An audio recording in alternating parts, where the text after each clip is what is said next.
Hello everyone, नमस्कार, प्रणाम सभी को। आज के इस वीडियो में आपके लिए लेकर आया हूं क्लास 12 सोशियोलॉजी का चैप्टर फर्स्ट भारतीय समाज एक परिचय। तो पूरे चैप्टर को हम लोग फुल एक्सप्लेनेशन के साथ पढ़ने वाले हैं दोस्तों, तो आप वीडियो को कंप्लीट पूरा देखिएगा। देखिए, चैप्टर का नाम ही है भारतीय समाज एक परिचय, यानी कि भारतीय समाज का हम लोग को परिचय के बारे में पढ़ना है। तो देखिए, मैं हर एक चैप्टर का आप मतलब अवगत कराता हूं आपसे। तो ये जो चैप्टर है एक परिचय, तो एक परिचय का भी मैं परिचय करवाने वाला हूं सर्वप्रथम आपको।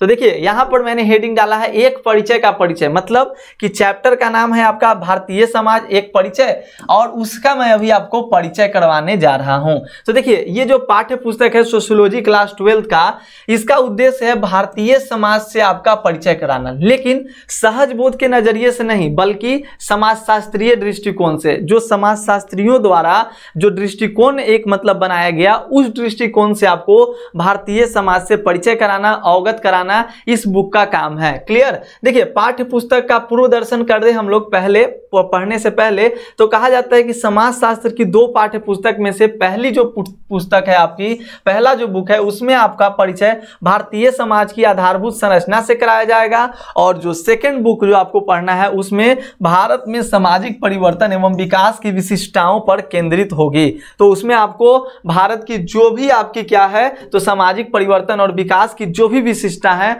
उस पे वो आधारित है। क्लियर? तो चलिए, हमारा जो आज का जो मेन जो है पहली पाठ्य पुस्तक का पहला चैप्टर परिचय है, उस पे हम लोग ध्यान देते हैं।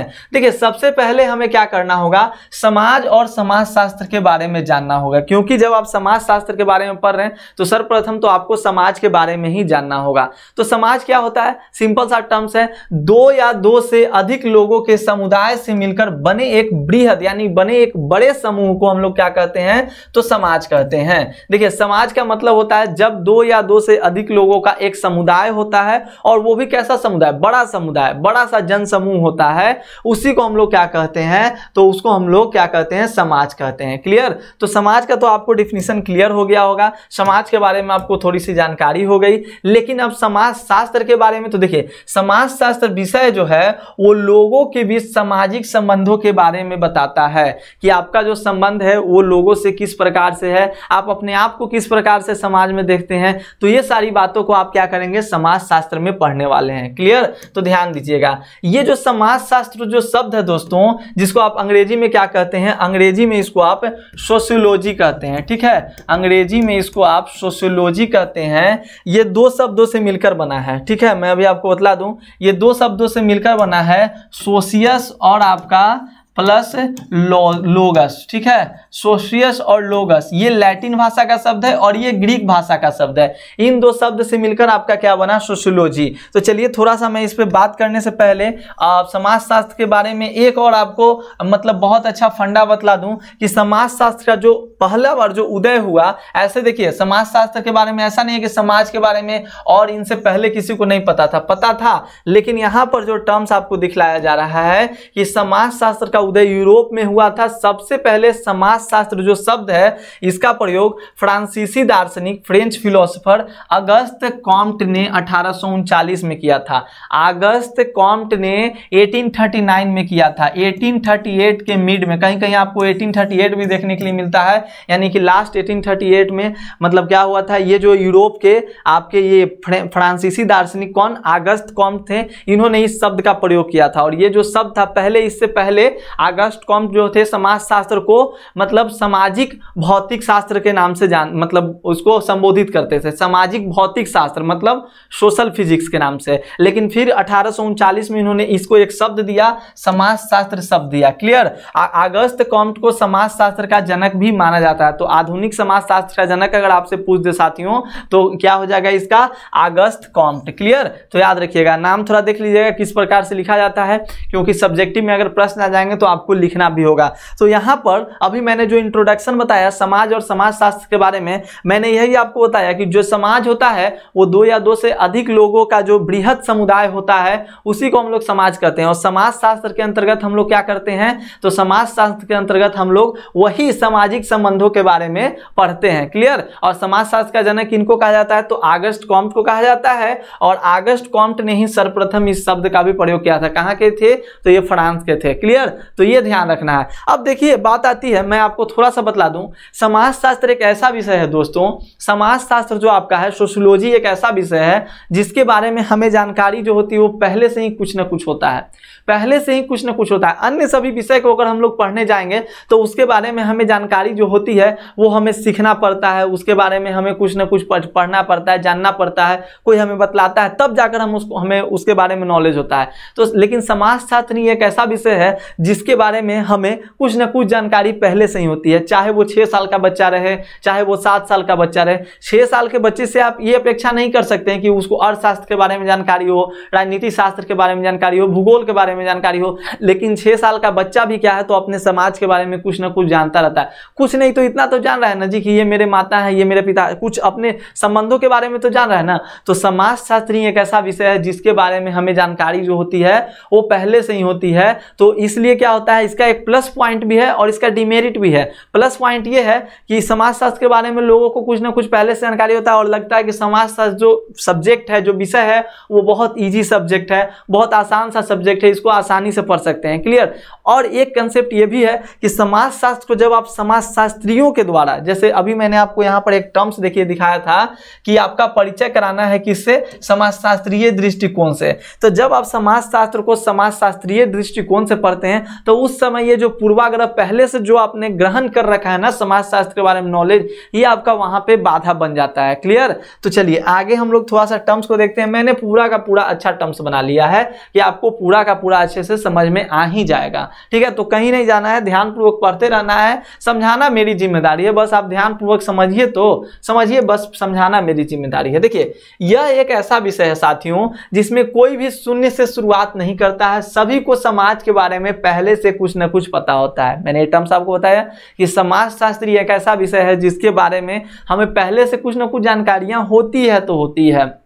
देख लीजिए, समाज के बारे में हमारा बहुत सारा ज्ञान सुस्पष्ट पढ़ाई के बगैर प्राप्त किया हुआ होता है, क्योंकि यह हमारे बड़े होने की प्रक्रिया का एक महत्वपूर्ण अभिन्न हिस्सा है। अब भैया जहां पे आप रह रहे हैं, जिस वातावरण में रह रहे हैं, वहां का तो असर आप पे पड़ेगा ना, वहां के बारे में कुछ ना कुछ तो आपको जानकारी होगी ना, चाहे वो आपको काहे ना कोई खास मतलब तरीके से नहीं बदलाए, लेकिन कुछ ना कुछ आप पे छाप पड़ ही जाएगा, उसके बारे में आपके पास जानकारी होगा ही होगा। क्लियर। तो ये बात ध्यान रखिए। फिर कि इस प्रकार का पहले से ही या अपने आप प्राप्त किया गया सहज ज्ञान या सहज बोध समाजशास्त्र के लिए बाधक भी है और सहायक भी है। मैंने बताया सहायक क्यों है, क्योंकि सहायक इसलिए कि लोगों को लगता है कि समाजशास्त्र जो विषय है वो इजी विषय है, इसके बारे में हम पढ़ सकते हैं, इंटरेस्ट जगता है। लेकिन बाधक क्यों है, जब समाजशास्त्र का समाजशास्त्रीय दृष्टिकोण से अध्ययन करते हैं तो पहले जितने भी आपको समाज के बारे में नॉलेज आपको मिली थी, समाज के बारे में आपका ज्ञान था, उसको त्यागना पड़ता है। जस्ट एन एग्जाम्पल मैं ले लूं, मैंने आपको एक एग्जाम्पल देकर यह भी समझाया कि एक 6 साल के बच्चे से आप ये उम्मीद नहीं कर सकते हैं कि भूगोल के बारे में जानकारी हो, अर्थशास्त्र के बारे में जानकारी हो,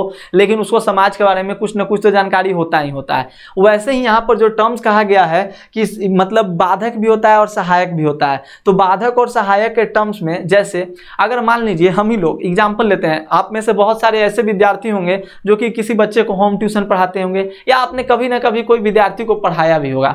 तो आप देखिएगा, अगर जो बच्चा अगर आपसे शुरू से पढ़ा होगा तो उसको पढ़ाने में आपको ज्यादा कठिनाई नहीं होगा, लेकिन जो बच्चा कहीं से पढ़ के आता है, कोई दूसरे टीचर के पास से पढ़ के आता है, तो उसको पढ़ाने में कुछ ना कुछ कठिनाइयों का सामना करना पड़ता है। ठीक है।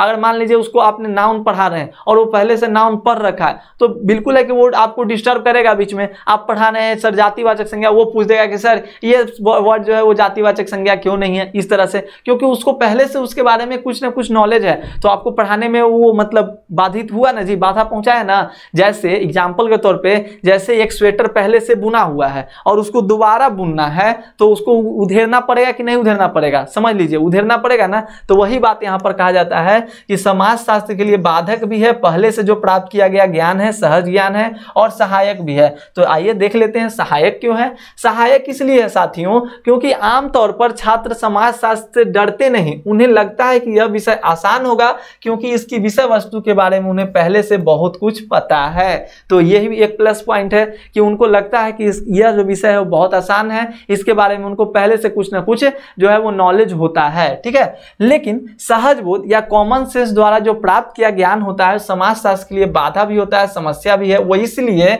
कि समाज शास्त्र समाज के व्यवस्थित व वैज्ञानिक अध्ययन पर आधारित है। वही तो मैंने बोला कि जब समाज शास्त्रीय दृष्टिकोण से आप इसका अध्ययन करते हैं तो वह जो पूर्वाग्रह जो पहले से आपने धारणा कर रखी है, जो पहले से आपके बाय कॉमन सेंस के द्वारा जो आपको नॉलेज प्राप्त हुआ है, कहीं ना कहीं आपको समाज शास्त्र की स्टडी में वो आपको बाधा पहुंचाती है। क्लियर।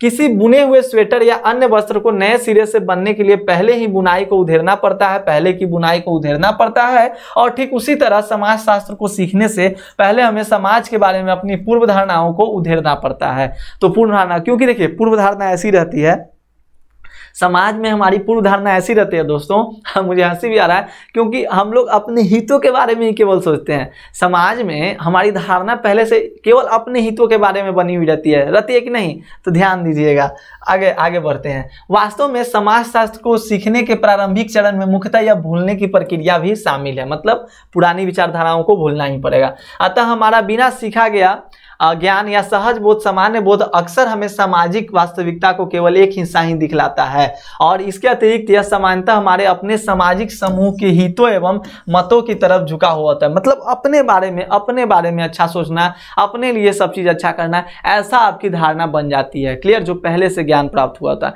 और जब समाज शास्त्र का अध्ययन कीजिएगा तब ये सारी जो धारणाएं हैं आपकी ये सब खत्म हो जाएगी। क्लियर। समाज शास्त्र आपको यह दिखा सकता है कि दूसरे आपको किस तरह देखते हैं, या यूं कहें आपको यह सिखा सकता है कि आप स्वयं को बाहर से कैसे देख सकते हैं। देखिए ध्यान दीजिएगा, ये परीक्षा का बहुत ही इंपॉर्टेंट लाइन है, एग्जाम में प्रश्न इससे पूछा गया है।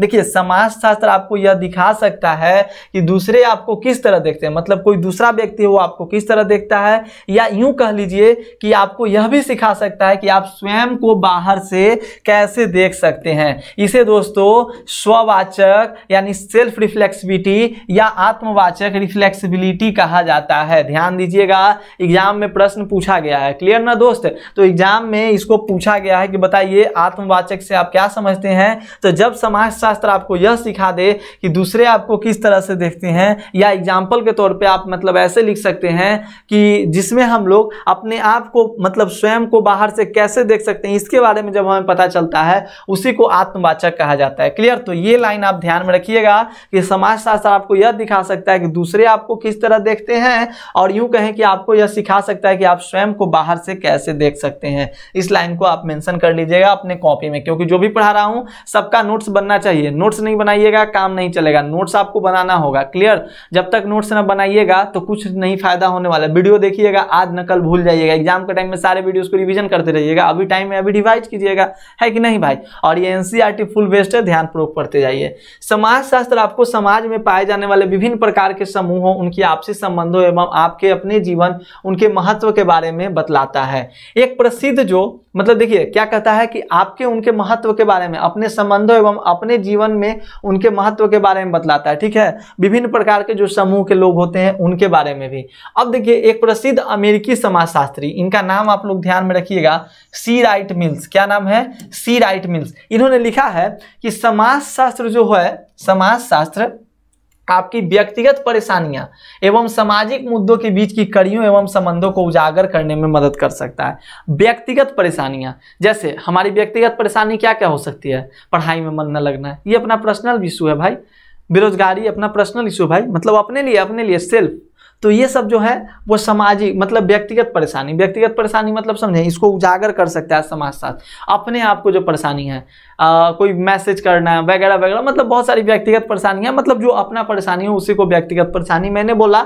और सामाजिक मुद्दों, जैसे सामाजिक मुद्दा बहुत सारे मुद्दा रहते हैं, जैसे कि अभी बेरोजगारी सबसे बड़ी मुद्दा है समाज के लिए, है कि नहीं? महंगाई की मुद्दा हो गया, तो बहुत सारे सामाजिक मुद्दे होते हैं। तो इन सब की कड़ियों के भी संबंधों का उजागर करने में मदद कौन करता है? तो समाज समाजशास्त्र ये किनके द्वारा कहा गया है, तो अमेरिकी समाजशास्त्री सी राइट मिल्स द्वारा कहा गया है। क्लियर, याद रखिएगा। व्यक्तिगत परेशानियों से मिल्स का तात्पर्य विभिन्न प्रकार की व्यक्तिगत चिंताएं, समस्याएं, सरोकार जो सबके होते हैं, वही मैंने अभी आपको बताया, उसी को इन्होंने भी कहा है। अब देखिए, तो इतना आपने ये टर्म्स को समझा।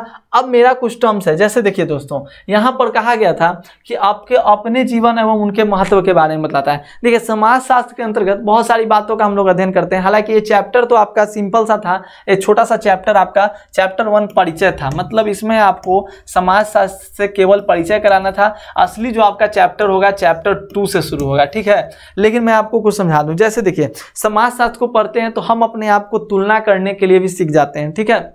जैसे एग्जाम्पल के तौर पे लीजिए, एनसीईआरटी ने अच्छा सा एग्जाम्पल दिया है। जैसे मान लीजिए कि आप आंध्र प्रदेश में रहते हैं, ठीक है। तो आंध्र प्रदेश में रहते हैं तो आप ये तुलना कर सकते हैं ना कि मेरा जो राज्य है वो बहुत सारे, भारत के बहुत सारे राज्य जैसे उत्तर प्रदेश, महाराष्ट्र, राजस्थान, मध्य प्रदेश से छोटा है, लेकिन गोवा से या और भी बहुत सारे राज्य हैं, तो उन राज्यों से क्या है, मेरा राज्य पंजाब से, मेरा राज्य क्या है, तो बड़ा है ना। तो ये आप तुलना करना, जैसे आप हम लोग क्या करते हैं, अपने आसपास से भी तुलना करना सीख जाते हैं, अपने आप को तुलना करना सीख जाते हैं कि हमारी स्थिति क्या है, हम अपने आप को बाहर से कैसे देख सकते हैं, ये सब हो सकता है। क्लियर। जैसे एग्जाम्पल के तौर पे अपने भारत का एग्जाम्पल ले लीजिए। जैसे बहुत ही मतलब एक फेमस सा मतलब बात है, एकदम गौर करने वाला बात है। जब हमारे यहाँ औपनिवेश, मतलब जब अपना देश गुलाम था, हमारे देश पे किसी दूसरे का राज था, अगर अपना देश दोस्तों गुलाम नहीं होता, अपने देश पे किसी और का राज नहीं होता, कोई और राज नहीं करता, तो हमारे जितने भी समाज है वो एकजुट होते क्या, ऐसे एकजुट होकर वो स्वतंत्रता की लड़ाई, मतलब उनमें क्रांति की आग फैलती नहीं ना। तो जब लोग क्या हुआ, मतलब गुलाम हुआ, औपनिवेशवाद का मतलब शिकार हुआ, तब सभी लोगों में एक राष्ट्रवाद की भावना का क्या हुआ, जागृति हुआ, सब में राष्ट्रवाद की भावना जागृत हुई। तो ये सब जो होता है, ये सब मतलब समाजशास्त्र के बीच में अध्ययन हम लोग करेंगे कि किस प्रकार से कैसे क्या हम लोग समाज में अपने आप को देख सकते हैं, कैसे हम लोग तुलना कर सकते हैं, और समाजशास्त्रीय तरीके से कैसे हम लोग समाजशास्त्र का अध्ययन करते हैं। और ये विषय बहुत इंटरेस्टिंग है, पढ़ने में बहुत मजा आएगा। जैसे चैप्टर 2 में हम लोग पढ़ेंगे, जैसे अब हम लोग रह रहे हैं, जो समाज में रह रहे हैं, तो हमें ये पता होना चाहिए कि हमारे यहाँ स्त्रियों का जनसंख्या दर कितना है, कितनी स्त्रियां हैं, कितने पुरुष हैं, कितनी स्त्रियां साक्षर है, कितने पुरुष साक्षर हैं, बच्चों का जन्म दर क्या है, मृत्यु दर क्या है, आखिरकार बच्चे जन्म रहे हैं तो कितने बच्चों को पढ़ाई मिल रहा है, कितने बच्चों को खाने पीने की सुविधा मिल रही है, वृद्धों की संख्या कितनी है, वृद्धों को क्या तकलीफ है, इन सब के बारे में हम जब देश के निवासी हैं तो इसके बारे में हमें जानकारी होनी चाहिए। तो इन सब चीज़ों का हम लोग समाजशास्त्र के अंतर्गत अध्ययन करेंगे। क्लियर। तो ये सारी बात हो गई। जैसे देखिए, यहाँ पे कुछ और भी टर्म्स हैं कि आपको कौन कौन से चैप्टर में क्या पढ़ना है। जैसे आपको यहाँ पर देखिए, चैप्टर 2 में ही आपको ये पढ़ लेना है, भारतीय समाज के बारे में आप खुद पढ़िएगा, डेमोग्राफिक स्ट्रक्चर के बारे में। चैप्टर 3 में भी आपको पढ़ना है। चैप्टर 4, यहाँ पर सारे चैप्टर्स को मैंने लिख दिया है, मैंने स्क्रीनशॉट लगा दिया है। चैप्टर 6 में आपको क्या पढ़ना है, चैप्टर 2 में आपको क्या पढ़ना है, चैप्टर 3 में आपको क्या पढ़ना है, चैप्टर 4 में आपको क्या पढ़ना है, 5 में आपको क्या पढ़ना है, 7 में आपको क्या पढ़ना है। तो सबको मैंने यहाँ पर आपको यहाँ पर क्या किया है, लिख दिया है। क्लियर। तो ऐसे आप समझिएगा। तो समाजशास्त्र के अंतर्गत आप इन सब बातों का अध्ययन करेंगे। हम लोग चैप्टर 2 में बहुत ही बखूबी अच्छे तरीके से पढ़ेंगे। चैप्टर 1 आपका छोटा सा चैप्टर था, और छोटा क्या है, ये समाजशास्त्र का इंट्रोडक्शन था। तो मैंने आपको इसके जनक के बारे में, समाजशास्त्र के बारे में, हम लोग को के समाजशास्त्र में हम लोग क्या क्या किन किन चीज़ों के बारे में पढ़ने वाले हैं, इन सब चीज़ों के बारे में मैंने आपको क्या किया, बतलाया। तो दोस्तों, मिलते हैं हम लोग अगले क्लास में। तब तक के लिए धन्यवाद। जय हिंद, जय भारत।